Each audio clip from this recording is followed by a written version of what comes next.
This episode of FilmRiot is brought to you by Domain.com. Today on FilmRiot, stuff happens.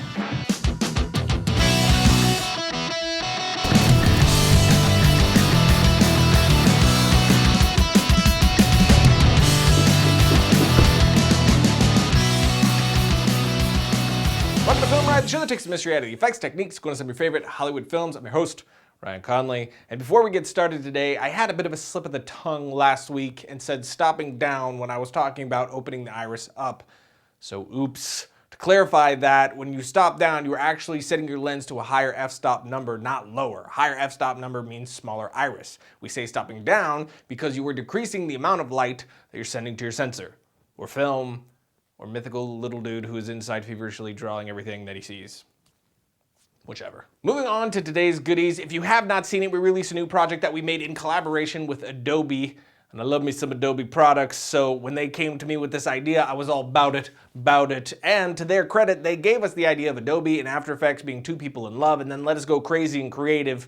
It's just as much as we wanted. And I called my friend Seth Worley to help me write it. And by help me, I mean he wrote most of it, and I just kind of stared enviously at his talent. He's crazy talented, so if you're not following him on Twitter, do it, and thank me later. Keep your eyes off my Fetty Daddy. Fetty Teddy? Yeah.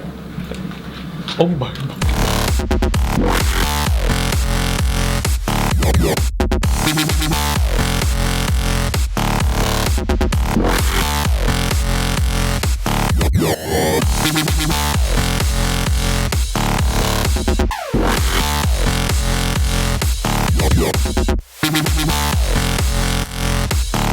Alright, one more. And right with the whip away, have your facial expression change same time. So come in and let the adoration grow until the whip back. And then so make that a big change.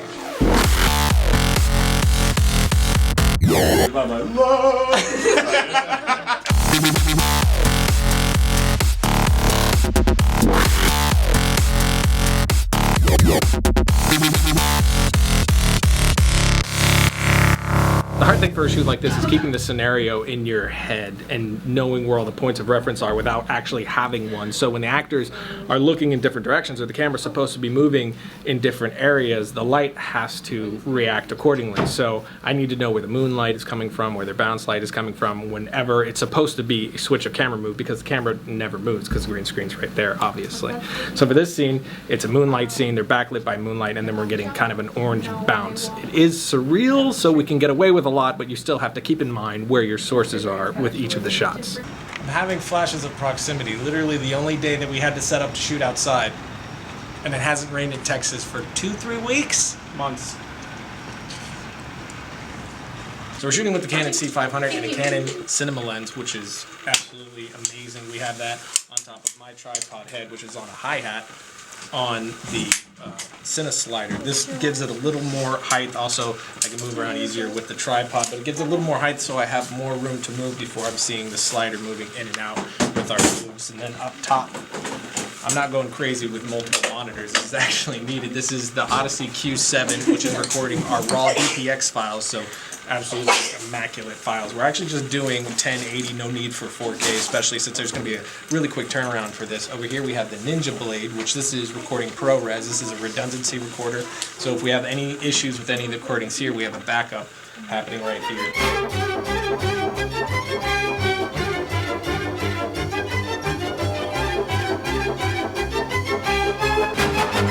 So I think we wrapped at this location, which was awesome. It was only a handful of shots. This is kind of a different project than anything else that we do. Usually I have a million shots and we have no idea how we're going to get them all done and we're just running around.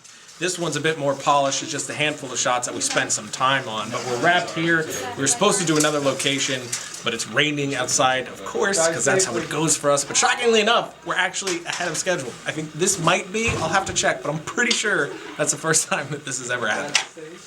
So there's that. Rolling, and 3, 2, 1, and action.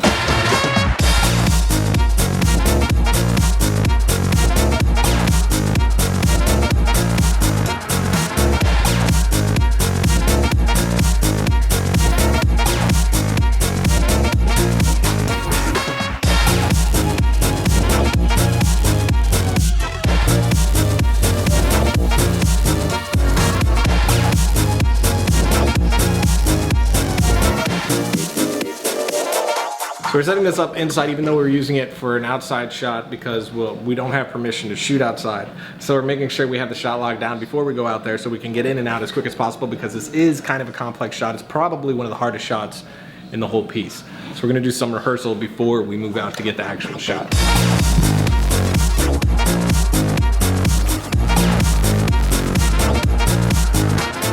When you're using a big heavy tripod, Ryan, did you take a ton of gear, doing a complicated shot, it makes it a little more difficult and a little more nerve-wracking. So we're trying to move as fast as possible. Does shooting without a permit stress you out? No, you just do this. You got to reach. You take out the wallet every time. And you just, We don't need those we're good.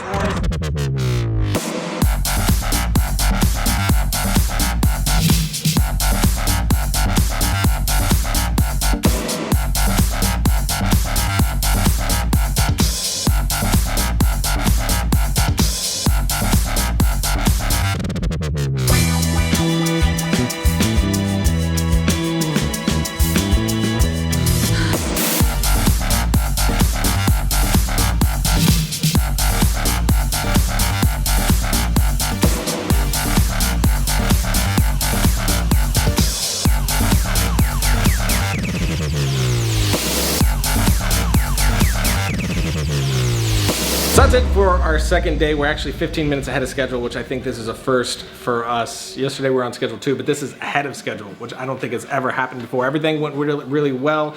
We did a few Steadicam shots without a Steadicam, but I know I'm gonna warp stabilize them later. Did some tests, we know it's gonna work. So all in all, I think we got a lot of great stuff, and Chase has mostly behaved himself, but I don't know what you were doing back there. Just flexing and making you look good. Thanks. L-I-V-E, live today, P-A-R-T, party, run and play, L-O-V-E, love for friends around, whoa, whoa. So there's the website that we complained didn't exist. You know what I'm talking about? You know where I'm going with this? Ryan and Josh riding cats.com. Yes. Magical cats on a frickin' rainbow. On a frickin' rainbow. Somebody actually made this. Look at this. Somebody made this. I love you guys.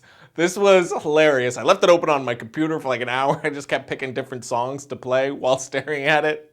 You guys are amazing. Point is, Josh, it's awesome. And two, you could use domain.com to set up something like this, something as magical as this. They got the hosted plan, which is reliable and affordable. They got the domain discovery service. So if something as awesome as Ryan and Josh ridingcats.com is taken, which it is, it'll help you pick the name that's right for you. Plus, use a coupon code FilmRiot at checkout, get 15% off the magicalness, and bam, there you go. Because when you think domain names, think domain.com. Freaking riding cats, man. However, now I immediately want to do another one because now I'm like, wow, this is a thing that we as a community can do? Now you're just getting greedy. No! Awesomeness can prevail! What can we do next? Hear me out. You and I, as dinosaurs, Fighting each other. So it's our heads on dinosaur bodies fighting each other. Ryan and Josh, dinosaur.com. Let's do this. You guys make it, send it to us, and the best one wins everything that we offer from our digital download store for free. Boom. Magic. Ryan and Josh, dinosaur.com. So when you think domain names, Think Ryan and Josh's dinosaurs. God, I want this to happen.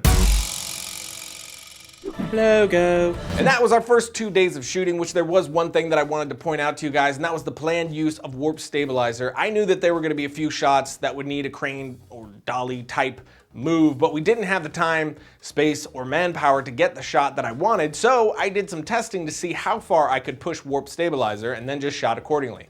With this shot, and these shots. I threw my setup on the Lettuce man cam rig and then just did the shot handheld. With my hands away from the camera body, I was able to get the shot clean enough to then let warp stabilizer take it the rest of the way. And again, since I knew that this was something that I would be doing later on, I just shot a little wider than I wanted, knowing that warp stabilizer would scale up the image later. So here's my original shot, not horrible, but clearly handheld, which is not what I wanted. So I drop on warp stabilizer, let it do its thing, and see where we're at. It has stabilized it beautifully, but in the process, since my footage was so shaky, we get this warbling effect that's going on here, which is distracting and unnatural. So I'll turn the smoothness down to 25%, and in advanced, I'll turn on detailed analysis, crop less, smooth more to 25% as well, and we have this. With all my final VFX in there, it's looking great. And this is the same process I used on the street shots. We had the before and after warp stabilizer.